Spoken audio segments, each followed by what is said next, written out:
one of the things I want to talk about first, because I think it's what connects us all to your work, to what we feel when we learn about your work, is this concept of don't give up on what you feel is right. So let's talk about the Elephant Project and just in the very biggest picture, and then we'll go into the details. Initially, what started this whole thing was I was in Thailand over 20 years ago, and I saw a baby elephant being abused in the streets of Bangkok. And it was like one of those things where you see it, you can't unsee it. But it was also like a definitely significant thing in my life where I was like, I need to do something about this. I tell people it's like when you have a calling, it's not like you can turn it off.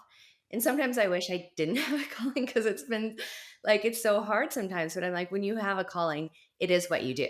So that was initially how I started the journey, is just being so upset about what I saw and felt like I was meant to see it so that I could help change what was going on. And so I came back to California and I was trying to figure out how I could help and was super overwhelmed and frustrated. So I decided to sort of align myself with people who felt the same way about elephants, protesting circus. I went and started protesting the circus. There was no social media at that time or the internet really. So it was really hard to kind of figure out how to navigate that. But once I sort of aligned myself with people, I kind of got the momentum, really found out a lot of the plight of the elephant and what they were facing in different parts of the world. It was different challenges, including in the United States. And then I still wasn't sure how I could make a significant impact. Just protesting didn't for Yeah. me wasn't enough.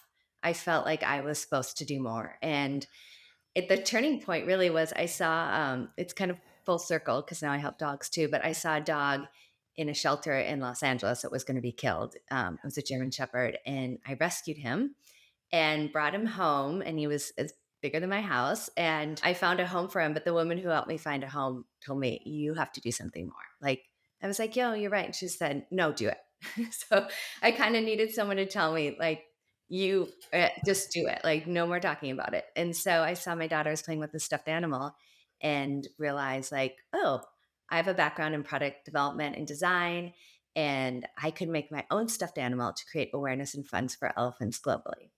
And that's how the whole project started, really. I think we all have these moments where we say somebody's got to do something about this. Right.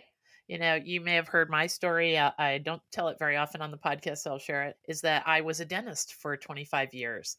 And during the 2011, 12, 13, I started to notice my patients who'd been just lovely, cheerful, upbeat people were starting to get drugged down by the negative noise in the news and social media. And I kept saying, somebody's got to do something about this. Somebody's got to do something about this. And then I have my own story of a moment when it made sense. And I knew that that somebody was going to be me.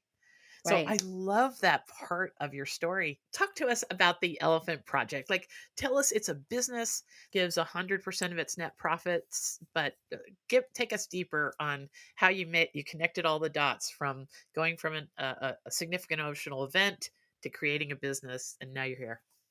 Yeah. So, I tell everyone, like, this was sort of my contribution to the world, and it was what I knew. So, you can make a really big difference by your own talents. You don't have to start your own philanthropic toy company. It's just something I knew how to do. My family was in design, I had a background in it. So, I really started from like scratch, where I found on Craigslist, like, 10 women who were seamstresses. And I was like drawing and cutting and pasting my horrible like idea of a stuffed animal. I mean, it took me a really long time. And I remember I was at the fabric store trying to figure out how to do all this stuff. And I had one daughter who had the stomach flu and she like threw up. And it was just like, it wasn't easy, but we got a prototype. I looked online how to make a business plan. I mean, it was really, really like trying to figure this whole thing out by myself.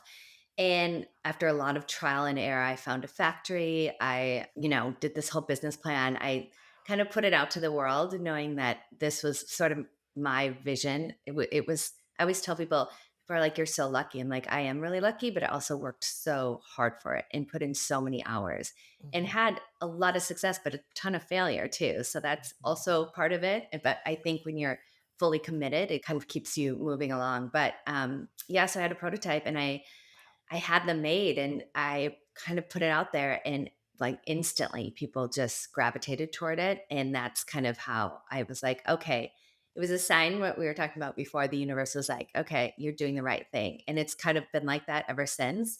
I think my intentions have always been for to help the elephants. And I feel like the universe has helped me because it was just a true, honest way to contribute to making a difference for them. And so I'm so grateful for all my friends and family who supported me, but also everybody who's like really thought they're great gifts that give back. They teach children to be kind to elephants. They teach them about the plight of the elephant. And I feel like people want to help, but not everyone can dedicate their lives to something like this. So it's an easy way for them to contribute and also give a cute gift that helps save elephants and now other animals as well.